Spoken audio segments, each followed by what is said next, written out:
Hey, welcome back to another edition of Everything Football 62. I'm your host, Jonathan Big Tex Johnson, a.k.a. Uncle Tex, a.k.a. Professor Tex. All right, man, we're going to jump into week 6 and whatnot, and we're going to go ahead and try to run through these games as quickly as possible. Tampa Bay versus the Eagles and whatnot. That was a Thursday night game that happened almost a week ago now and whatnot. Brady did his usual thing, 34 42 for 297 yards, 2 touchdowns, 1 pick. But the talk was Leonard Fournette, who had rushed for actually 81 yards with 2 touchdowns, along with 46 yards receiving. Antonio Brown had a nice night with 9 catches for 93 yards and the score. The Eagles, Jalen Hurts, didn't do much in the air, but he didn't do much through the air, but he accounted for all 3 scores. This is a game the Eagles actually had a chance to win. But like I said this before, I told you guys before, this taunting rule is getting out of hand. And this is just the 6th week. Fournette gets the ball and is tackled by defensive end Gennard Avery. He says something like all players on the field, but the ref throws a flag for 15 yards. That killed the momentum for the Eagles. It was a wrap. That was all she wrote. That momentum that the Eagles had that would have actually possibly carried them to a victory, that ended up messing up everything pretty much for them for the most part because of that penalty that the referee found that he had to do that. They had a chance on stopping the Bucks, but after that call was over, a few more passes here and there, and next thing, a few more passes here and there. Next thing you know, in the red zone, Tampa Bay's kneeling the ball in the score. Final score, 28-22. Okay, that taunting rule, guys, just gonna have to hold your tongue. But it's like, again, it's a contradiction. It's a walking contradiction. It's a bullshit call because taunting goes on all the time. Just like John Madden would always famously say, you can call holding on every play. The Dolphins versus the Jags. Jags got off the snide with a winning field goal to beat the Fins 23 to 20. To beat them 23-20. They played over there in London. Both young quarterbacks look good. I don't know why, Tua Tagovailoa is getting blamed and talked about that he isn't a franchise quarterback. That still remains to be seen. However, he went for 33 for 47, and 33 for 47, 329 yards, touchdown and a pick. They have no running game, which is one of the main reasons they lost this game, and was the difference. Remember, they could not convert the 4th and 1 to keep the ball moving, to possibly win the game. The Fins rushed for only 33 yards. James Robinson, the Jags, went for 17 carries for 73 yards with a touchdown. When you can't get a yard, but to put you in a position to win, you will not win many games without being able to run the ball. In that situation like this, Trevor Lawrence went 25 for 41, 319 yards and a touchdown. Next game we had the Pack, right? 24-14. Aaron Rodgers has a 21-5. I own you. I fucking own you. I love it when that guy do that. Again, that's taunting. I own you. Aaron Rodgers has a 21-5 record against the Bears in his career. That's an 808 winning percentage that he has. Okay, winning percentage with 57 touchdowns and only 10 picks with 2 rushing touchdowns. I'm like, A-Rod went 17 for 23, 195 yards, 2 touchdowns and a rushing touchdown. Accounted for 3 touchdowns. He was sharp. Nothing spectacular. That's actually 1970-esque quarterback stats and whatnot. Aaron Jones every week is showing why he's becoming one of the better backs in the league. Rushed for 76 yards and a receiving touchdown. Devontae Adams is showing why he's one of the best wide receivers. In the game. In the game, doing what he's doing. With what did he have there? Let me see. Yeah, one of the best wide receivers in the game. 4 catches for 89 yards. Almost got into the end zone. 89 yards. If their defense can be consistent, the Pack will be back in the thick of things. Rookie Justin Fields wasn't too bad, going 16 for 27 for 174 yards and a touchdown and a pick. But the surprise for me is Khalil Hebert, who has been solid since taking over for the injury David Montgomery, who was heating it up on his own. And so far, he's rushed for 172 yards and 37 carries in the last 2 games, which is 4.6 a lick. If Fields can keep the car on the road and the defense keeps it close, then they may have a 1-2 punch that can possibly get them into the playoff run or just be a better team in general. Maybe. That's a big maybe, okay? Okay, next game. Next game we got going on up here. What's the next game? The Bengals. We got the Bengals.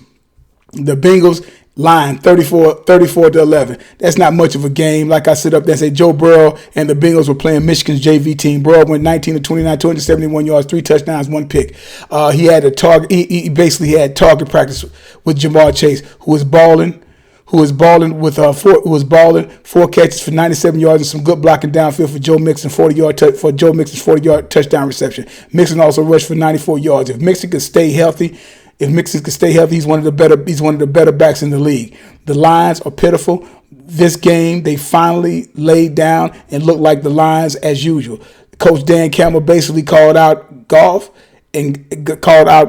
who went 28 for 42 for 202 yards with 1 pick. He has to play better. Remember, this is the Lions.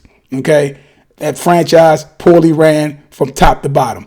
Colts versus the Texans, 31-11. This is nothing here to see, folks. Nothing here to see, folks.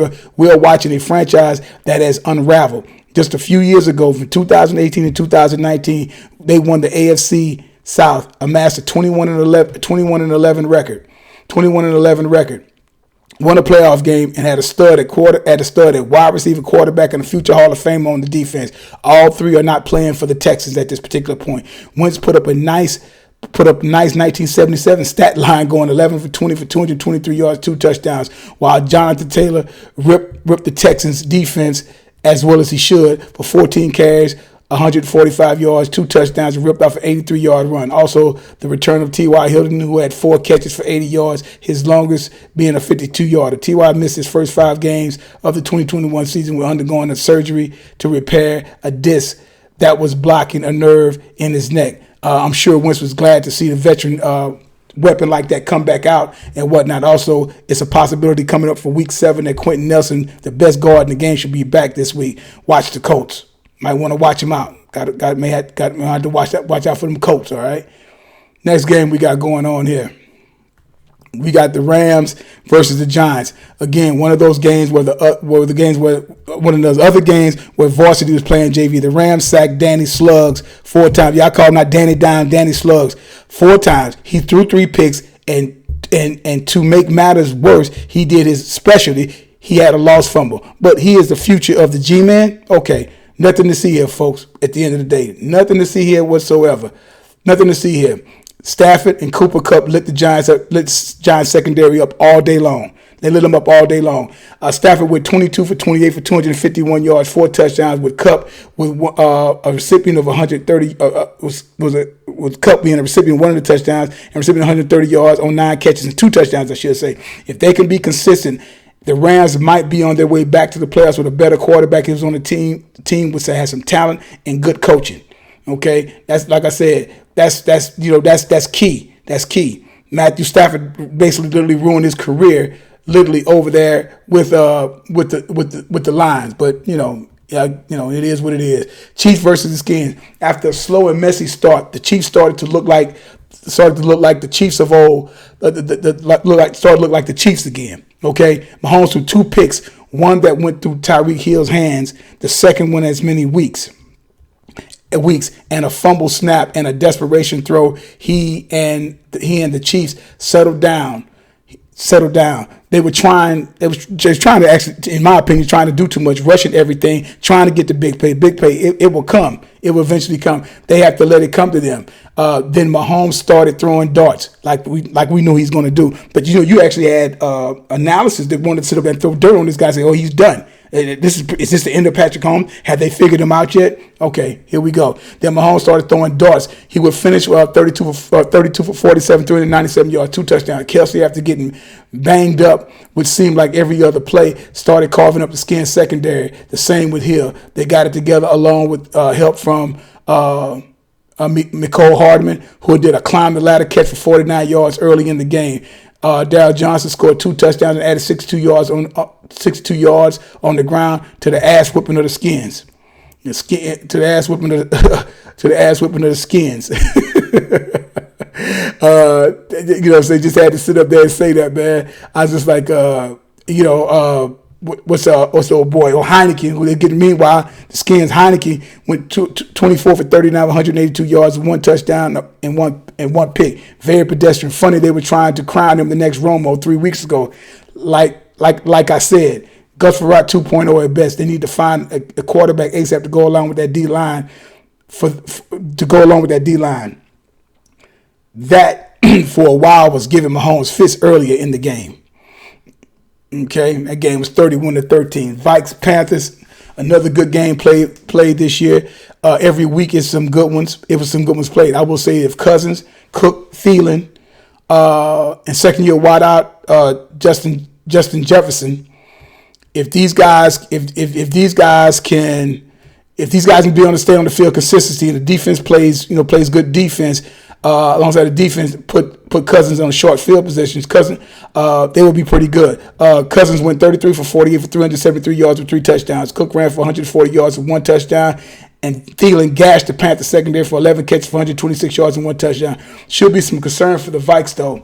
I mean, Darnold was awful, going 17 of 41 for 207 yards and 1 touchdown and a pick, and harassed all day. But a blocked punt and some field goals, and Darnold finding a pulse in himself to muster up a comeback to tie it and send it on overtime, where Cousins would find KJ Osborne with 5 minutes and 55 seconds left in overtime to seal the game.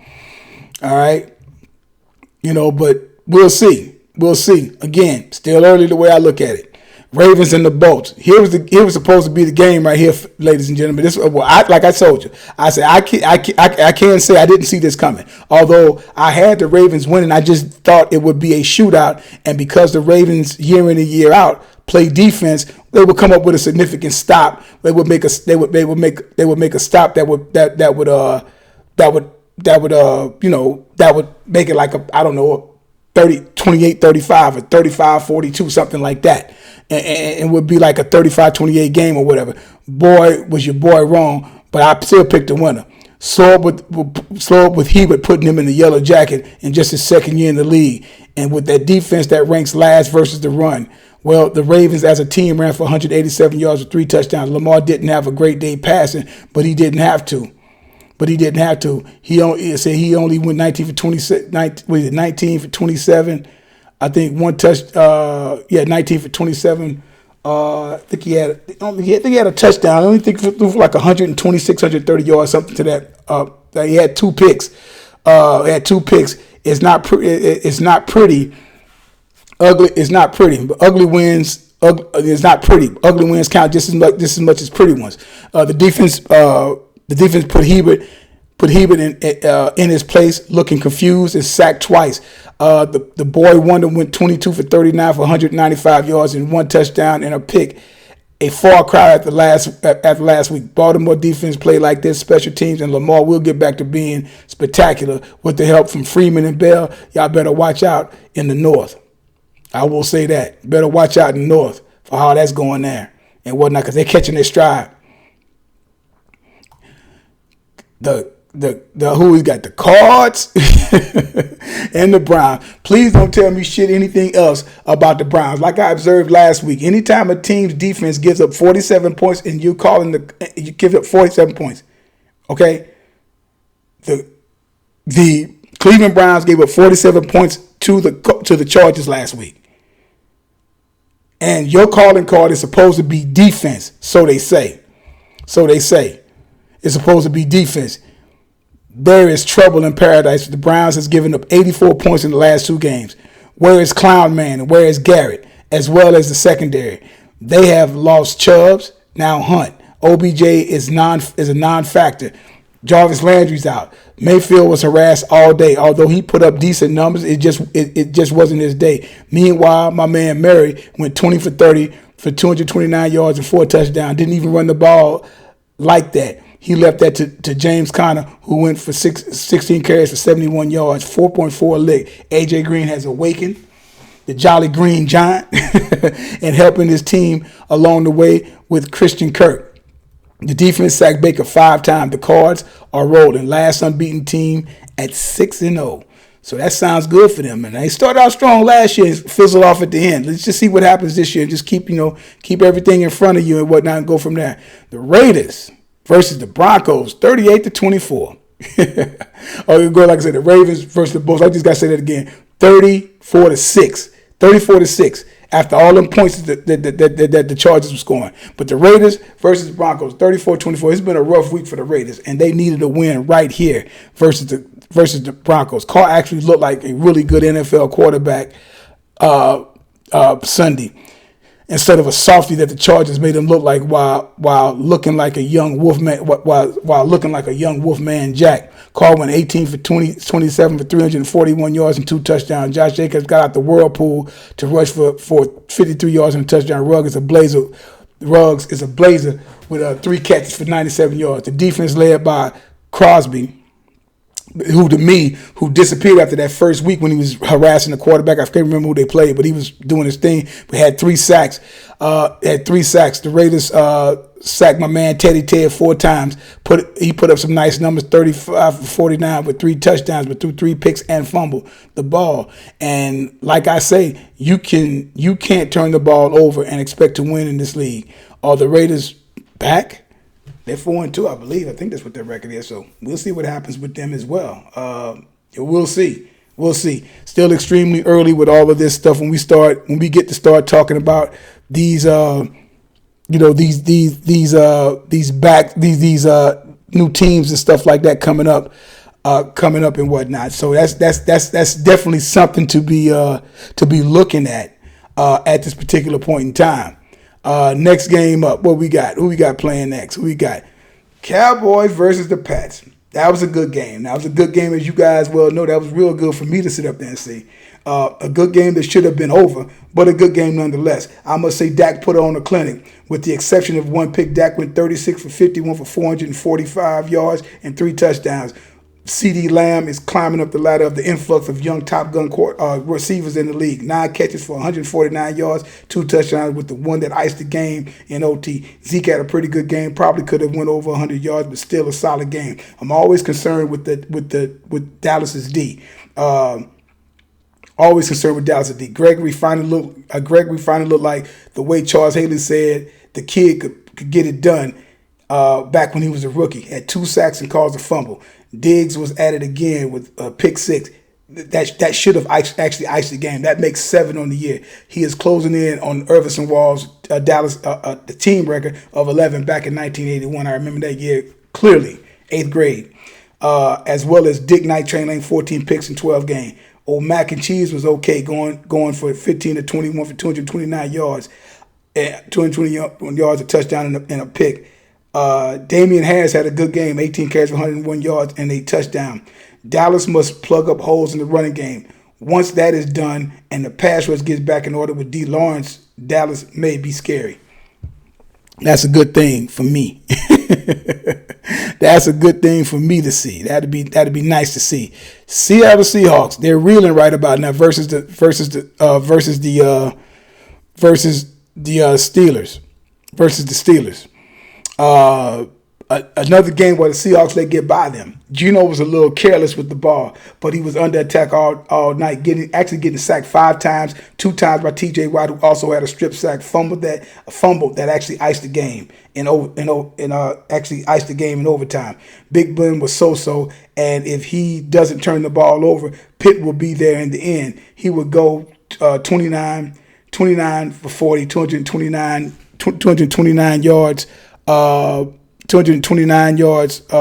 What he had? 229 yards passing, 1 touchdown. Didn't throw a pick. Seahawks may have their back.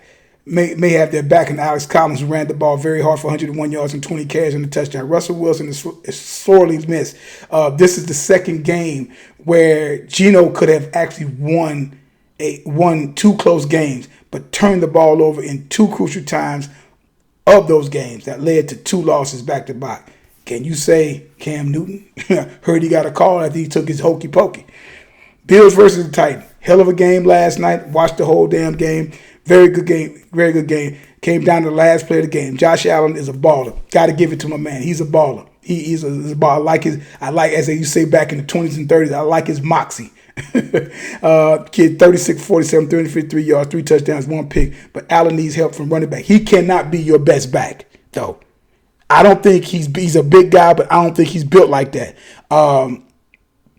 They don't need to count on him like that. All the time, he is a good runner, but I see he tries a little too hard to try to prove that he's tough, and I see someone taking a serious shot at him, which would be a devastating loss for that franchise if it was to go on that way. That's just my opinion on that. Not saying I want that to happen. Not saying I ever want that to happen to any player taking a serious shot. So, like I say, Sanders, Diggs, Beasley all had good games. Through a battered and beat up secondary of the Titans. What can I say about Derrick Henry? 143 yards on 20 carries, 3 touchdowns. Could Henry be the first back to ever go back-to-back 2,000? It's possible. It's still early, but with 17 games, it's not out of the question. Tannehill was solid, going 18 for 29 for 216 yards, 1 pick, getting the ball to A.J. Brown back from an injury for 7 catches for 91 yards. Also, big catch by Julio, who needs to be targeted more.